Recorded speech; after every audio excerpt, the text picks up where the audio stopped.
বহুত দিনৰ পৰা আপোনালোকে মোৰ বহুত নিউজ শুনি আছে, বহুত অপপ্ৰচাৰ চলি আছে। যি নিউজ বাজিছে তাৰ 10%ও সঁচা নহয়।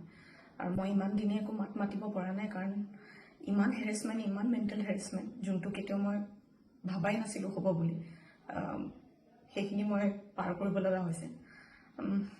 মেণ্টেলি প্ৰস্তুত নাছিলোঁ কোনো ধৰণৰ কথা ক'বলৈ বা কিবা ষ্টেটমেণ্ট দিবলৈ।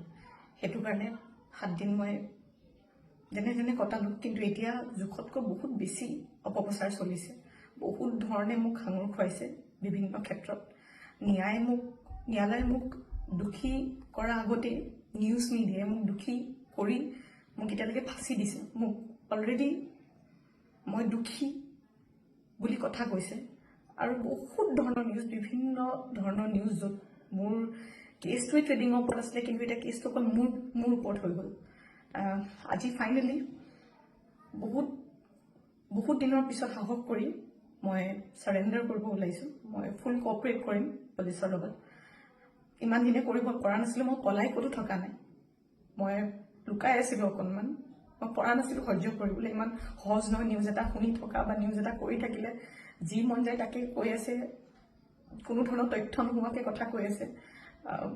মই ভাবিছিলোঁ ইমানখিনি কেতিয়াও নিউজ মিডিয়াই নকৰে, ইমান তথ্য নথকাকৈ ইমান নিউজ নবজায়। কিন্তু আজি মিডিয়াৰ ফলত মই আজি দোষী। গোটেই মানুহৰ আগত মোৰ মান সন্মান, মোৰ মা দেউতা, মোৰ পৰিয়ালৰ গোটেইবোৰ উলংঘ হৈছে। আৰু এতিয়া আৰু ধৈৰ্য ধৰিব পৰা নাই। চবৰে এটা সীমা থাকে। সেইটো কাৰণে আজি মই চাৰেণ্ডাৰ কৰিম। আৰু মোৰ বিশ্বাস যে তথ্য চাই ন্যায়ালয়ে ডিচিশ্যন ল'ব, আৰু মিডিয়াৰ নিউজ চাই নহয়। চ' আজি মই চাৰেণ্ডাৰ কৰিম আৰু মই ফুল কোঅপাৰেট কৰিম পুলিচৰ লগত। আৰু মোৰ বিশ্বাস যে যদি মোৰ সত্য হয়, মোৰ কোনো ধৰণৰ শাস্তি নহয়।